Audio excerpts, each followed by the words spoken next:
Saudara-saudaraku yang dirahmati Allah, Assalamualaikum warahmatullahi wabarakatuh. Di zaman yang berabad-abad lampau, ketika gemerlapnya peradaban menyinari Cirebon, muncullah seorang pemimpin yang tak hanya dihormati, tetapi juga dicintai oleh seluruhnya, dikenal dengan kebijaksanaan dan kelembutannya yang menakjubkan, yaitu Sunan Gunung Jati.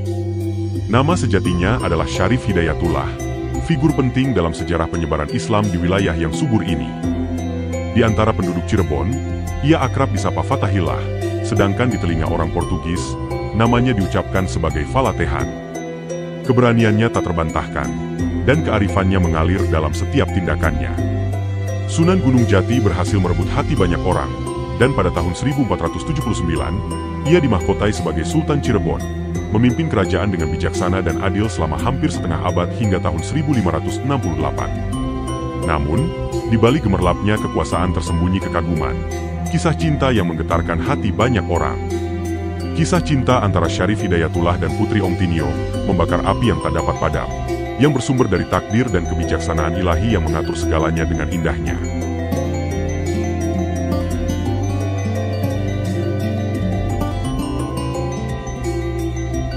Sekitar tahun 1479, di malam yang sunyi ketika bintang-bintang bersinar dengan gemilangnya di langit, Sunan Gunung Jati merasakan panggilan hatinya untuk melaksanakan sholat tahajud. Namun, dalam kerinduannya untuk mendekatkan diri kepada Allah, ia merasa tidak sepenuhnya khusyuk saat hendak melaksanakan sholat di rumahnya. Bahkan ketika mencoba melaksanakan salat di masjid, pikirannya masih terbelenggu oleh dunia yang fana. Sunan Gunung Jati merasa heran, karena bagi seorang wali, salat tahajud adalah kewajiban yang harus dijalani dengan penuh kehusyukan. Dengan hati yang resah, ia pun mencari tempat yang paling tepat untuk menyampaikan doa dan rindunya kepada Sang Pencipta. Akhirnya, dengan hati yang tulus, Sunan melaksanakan sholat. Di atas perahu, membiarkan dirinya terhanyut dalam lautan, dalam rasa takzim dan pengabdian kepada Allah. Namun, ketika matahari mulai menyingsing dan mengusir kegelapan malam, Sunan Gunung Jati terbangun dari tidurnya dengan kaget yang tak terkira. Bukan daratan Pulau Jawa yang terhampar di hadapannya, melainkan pemandangan yang asing baginya. Tanpa disadari, ia telah dihanyutkan ombak jauh hingga sampai ke negeri Cina, tepatnya di daerah Nanking. Keajaiban yang menggugah pikirannya pun memulai perjalanan baru dalam hidupnya. Di negeri yang jauh dari tanah airnya, Sunan Gunung Jati dikenal dengan gelar Maulana In Saul Kamil. Dengan penuh keikhlasan dan kasih sayang, ia memulai perjalanan spiritual yang membangkitkan di tengah-tengah masyarakat Cina. Salah satu pesan penting yang disampaikannya adalah tentang menjauhi daging babi yang mengandung cacing pita, serta pentingnya menjaga kesehatan dan kebersihan tubuh sebagai bentuk penghormatan kepada Pencipta. Sunan Gunung Jati dengan tekun mendirikan sholat 5 waktu, mengajarkan kepada masyarakat betapa pentingnya beribadah kepada Allah dalam kehidupan sehari-hari. Berita akan keajaiban dan kebaikan Sunan Gunung Jati menyebar cepat di seluruh daratan Cina, mengilhami hati banyak orang untuk mencari makna yang lebih dalam kehidupan mereka. Banyak orang yang mengalami penyakit dan masalah hidup datang mencari kesembuhan dan petunjuk kepada Sunan Gunung Jati. Dengan izin Allah, mereka mendapat kesembuhan dan cahaya dalam kegelapan. Sunan Gunung Jati menjadi penjelmaan kasih dan harapan bagi mereka yang merindukan pertolongan ilahi dalam kehidupan mereka. Nama Gunung Jati menjadi terkenal di seluruh negeri, mengukuhkan kedudukan Sunan sebagai seorang tokoh spiritual yang dihormati dan dicintai di negeri yang jauh dari tanah airnya. Sunan Gunung Jati menjalankan praktik pengobatan yang tidak hanya mengandalkan pengetahuannya tentang ilmu kedokteran, tetapi juga keimanan dan ketakwaannya kepada Allah. Ia membuka praktik pengobatan di tengah-tengah masyarakat Cina, di mana penduduk yang datang untuk berobat tidak hanya diberikan obat atau perawatan fisik, tetapi juga diajak untuk melaksanakan sholat sebagai bagian dari proses penyembuhan. Keajaiban yang terjadi di tangan Sunan Gunung Jati semakin memperkuat reputasinya di mata masyarakat.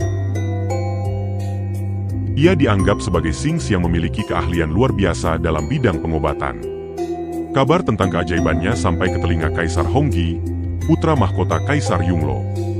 Dengan penuh rasa ingin tahu akan keahlian Sunan Gunung Jati, Kaisar Hong memanggilnya ke istana. Kaisar ingin menguji kepandaiannya dengan mengajukan suatu permasalahan yang memerlukan kecerdasan dan ketelitian. Di hadapan Kaisar Honggi, Sunan Gunung Jati diuji dengan keahliannya dalam mendiagnosis kehamilan, suatu ujian yang membutuhkan pemahaman yang dalam dan ketelitian yang tinggi dalam praktik pengobatan. 2 orang putri Kaisar dipanggil untuk menjadi objek uji coba. Salah satunya sudah bersuami dan sedang mengandung 2 bulan, sehingga perutnya tidak terlalu menonjol. Sementara itu, yang lainnya masih perawan. Namun perutnya diganjal dengan bantal sehingga terlihat seperti sedang hamil. Dalam kecermatannya, Sunan Gunung Jati dengan penuh keyakinan memperhatikan setiap tanda dan gerakan tubuh. Dengan berkat ilmu dan ketakwaannya kepada Allah, Sunan Gunung Jati dapat membedakan dengan jelas siapa yang benar-benar hamil dan siapa yang tidak. Kaisar Honggi dengan rasa ingin tahu yang besar memandang Sunan Gunung Jati dengan tajam.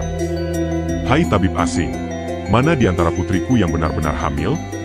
Tanyanya dengan penuh penasaran.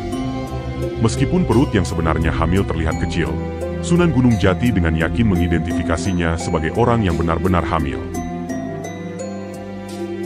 Namun, Allah memiliki rencana lain. Sunan Gunung Jati memilih untuk diam sejenak, tidak terburu-buru dalam memberikan jawaban. Dalam keheningan itu, ia memanjatkan doa kepada Allah, memohon petunjuk dan kebijaksanaannya. Namun, kesabaran Kaisar Honggi mulai menipis, dan ia meminta jawaban dengan keras. "Hai orang asing, mengapa kau diam? Cepat kau jawab," teriak Kaisar Cina. Dengan keberanian dan keyakinan, Sunan Gunung Jati akhirnya menjawab tegas sambil menunjuk kepada putri yang masih perawan. "Insya Allah, dia yang benar-benar hamil."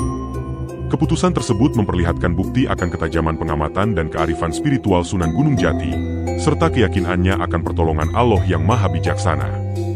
Kaisar dan seluruh hadirin di balairung istana tertawa terbahak-bahak mendengar jawaban yang dianggap absurd itu. Namun, tawa mereka segera berhenti ketika Putri Ongting tiba-tiba menjerit keras sambil memegangi perutnya dengan penuh kebingungan. "Ayah saya benar-benar hamil," serunya dengan suara yang gemetar. Gemparlah seisi istana. Mendengar pengakuan mendadak dari Putri Ongting, terungkaplah bahwa bantal yang sebelumnya digunakan untuk menipu telah lenyap entah kemana. Sementara perut putri yang cantik itu kini membesar seperti seorang wanita yang benar-benar hamil. Keheningan terjadi di balairung istana, di mana kebenaran telah terbuka dengan jelas. Dalam keheningan itu, keajaiban Allah terlihat begitu jelas, dan ketidakpercayaan yang awalnya hadir mulai berubah menjadi pengagungan dan kekaguman. Kemarahan memenuhi hati Kaisar Honggi ketika terungkap bahwa putrinya tiba-tiba hamil, meskipun sebelumnya tidak pernah bergaul dengan siapapun. Dalam amarahnya yang memuncak, Kaisar mengusir Sunan Gunung Jati dari istana dan juga dari negerinya. Meskipun dengan hati yang berat, Sunan Gunung Jati menghormati keputusan Kaisar dan memilih untuk meninggalkan Cina. Peristiwa tersebut menggugah keajaiban dan keadilan yang bersemi dari tangan Sunan Gunung Jati, mengukuhkan keagungan dan kebesaran spiritualnya yang tak terbantahkan. Namun di dalam hati Putri Ongtin tersembunyi perasaan yang rumit dan menyakitkan. Berhari-hari, wajah Sunan Gunung Jati terus menghantui pikirannya. Dia merasa tidak bisa tidur dan tidak enak makan. Terus-menerus terbayang oleh pikiran bahwa Sunan Gunung Jati lah yang menghamilinya meskipun dengan cara yang gaib. Dalam kebingungannya, dia menyadari bahwa bayi yang dikandungnya adalah anugerah dari Sang Sunan. Dari saat itu, Putri Ongtin menaruh hatinya pada Sunan Gunung Jati. Dia sangat berharap agar Sunan Gunung Jati menjadi pendamping hidupnya, dan wajah Sunan selalu muncul dalam mimpinya. Namun, kebahagiaan Putri Ongtin pupus ketika kabar tersebar bahwa Sunan Gunung Jati telah kembali ke tanah airnya di Cirebon.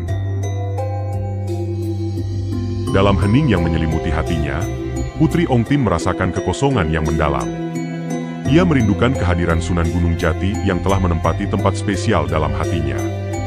Dalam kesedihannya, ia menyadari bahwa takdir telah memisahkan mereka, meninggalkan hatinya hampa dan terpisah dari cinta yang ia idam-idamkan. Nasibnya, kesedihannya semakin dalam karena ia kehilangan lelaki yang dicintainya, terlebih lagi dengan kehadiran bayi yang dititipkan oleh Sunan Gunung Jati ke dalam rahimnya. Dengan hati yang penuh cinta dan tekad yang kuat, Putri Ongtin akhirnya memutuskan untuk mengutarakan isi hatinya kepada Kaisar Honggi.